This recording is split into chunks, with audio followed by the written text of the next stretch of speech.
खबर यूपी के जनपद मथुरा से है, जहां मथुरा वृंदावन विकास प्राधिकरण की वृंदावन क्षेत्र अंतर्गत जैत स्थित गोविंद विहार आवासीय योजना को मंडलायुक्त ऋतु माहेश्वरी ने लॉन्चिंग की। मंडलायुक्त ने कहा कि यह योजना बांके बिहारी की नगरी वृंदावन में लोगों की आवासीय जरूरतों को पूरा करेगी। क्षेत्र में विकास कार्यों को गति मिलेगी।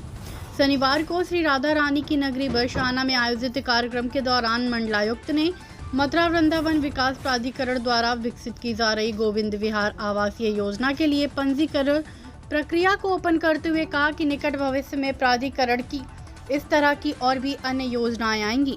इस मौके पर मथुरा वृंदावन विकास प्राधिकरण के उपाध्यक्ष SV सिंह ने बताया कि प्राधिकरण द्वारा लैंड पुलिंग स्कीम के अंतर्गत राजस्व ग्राम जैत स्थित करीब 27 हेक्टेयर भूमि पर गोविंद विहार आवासीय योजना विकसित की जा रही है। इसमें आवासीय ग्रुप हाउसिंग, व्यावसायिक, सामुदायिक भूखंड, EWS, LIC भवन विक्रय किए जाएंगे। इस योजना के लिए भूमि राजस्व ग्राम जैत के भूस्वामी व काश्तकारों से ली गई है, जिसमें भूस्वामियों से विकास अनुबंध किया गया है। यूपी के जनपद मथुरा से अभिषेक सिंह की रिपोर्ट। आवश्यक है ये योजनाएं और क्या भविष्य में इसकी और भी संभावनाएं होंगी? देखिए, मथुरा वृंदावन पूरे उत्तर प्रदेश के बहुत ही विकासशील हब बन गए हैं और जो यहाँ की स्पिरिचुअल टूरिज़्म है और बहुत सारे लोग हैं, ना केवल देश से बल्कि विदेशों से भी मथुरा जनपद में अलग अलग हिस्सों में दर्शन करने भी आते हैं। इसके अतिरिक्त बहुत सारे लोग हैं जो यहाँ पे अपना एक आशियाना, एक अपना आवास बनाने के इच्छुक हैं।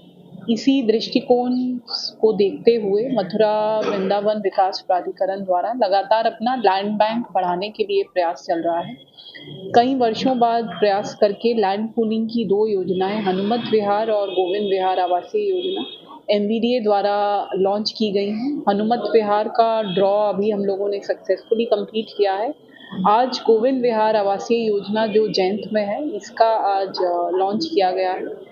इस योजना में लगभग 121 प्लॉट्स हैं और इनका जो पंजीकरण आज खोला गया है और ये 31 दिसंबर तक रजिस्ट्रेशन ओपन है।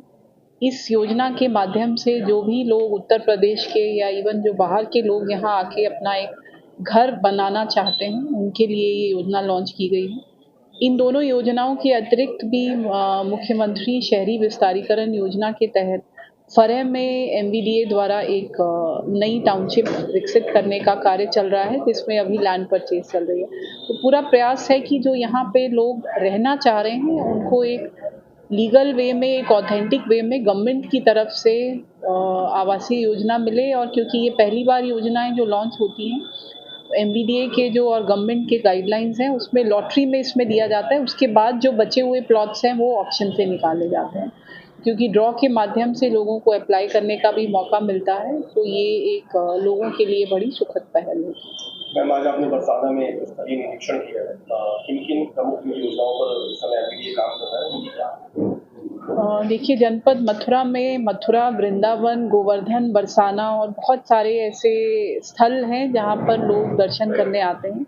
बरसाना में जहाँ आज निरीक्षण किया गया है, तो राधा रानी जी का जो मंदिर है, उसकी मान्यता, उसकी आस्था लोगों में लगातार बढ़ रही है और पर्यटक और श्रद्धालु यहाँ पे काफ़ी भारी संख्या में आते हैं। उसी को देखते हुए अभी लगभग 6 महीने पहले बरसाना में अवस्थापना निधि से काफ़ी सारे कार्य सैंक्शन किए गए हैं, जिसमें मुख्यतः जो यहाँ के मेन मुख्य मंदिर का जो रास्ता है, उसको कवर करने का, उसको शेड्स लगाने का कार्य है। इसके अलावा श्रद्धालुओं को आने पर यहाँ असुविधा ना हो, उसके लिए toilets, holding areas, waiting areas, gazebos, water kiosk, इस तरह के बहुत से काम लाइटिंग से रिलेटेड है या वॉल पेंटिंग से रिलेटेड है या यहाँ पे पुल का चौड़ीकरण को लेके हैं। तो बहुत सारे और भी काम हैं जो सैंक्शन किए गए हैं। तो प्रयास यही है कि होली से पहले इनको ख़त्म कराया जाए, ताकि श्रद्धालुओं को और बेहतर सुविधाएं यहाँ उपलब्ध करा पाएँ। मैम, कितना बरसाना में आवासीय कॉलोनी जो बननी थी, वो क्या होगा?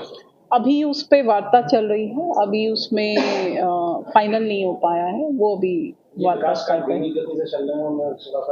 बरसाना के अभी विकास कार्य अभी इनिशियल फेज पे ही हैं, इसमें कोई शक नहीं है। काम अभी 1-1.5 महीने पहले ही क्योंकि अवार्ड हुए हैं तो गति अभी स्लो है, पर आज इसीलिए निरीक्षण किया गया ताकि कामों में तेजी आए और उम्मीद है कि जैसा टीम ने प्रॉमिस किया है कि नए वर्ष तक 50% के करीब इन सभी कामों का खत्म करेंगे ताकि एक बार 50% काम खत्म हो, बाकी काम होली से पहले पहले वो खत्म करेंगे।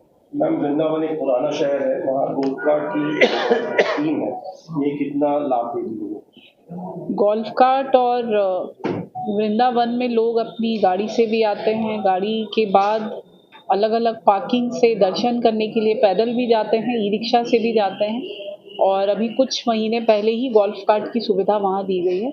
अभी तक ये सुविधा केवल बुकिंग की, यहाँ आके लोग अपनी गोल्फ कार्ट बुक करा के फिर जाते थे। अब ये आज से सुविधा ऑनलाइन कर दी गई है और जो लोग दर्शन करने आते हैं वृंदावन, वो अपने घर बैठे पहले जो निर्धारित समय में उनको वृंदावन में दर्शन करने हैं उस समय का टाइम स्लॉट सिलेक्ट करके गोल्फ कार्ट की ऑनलाइन बुकिंग कर सकते हैं और इसमें निश्चित ही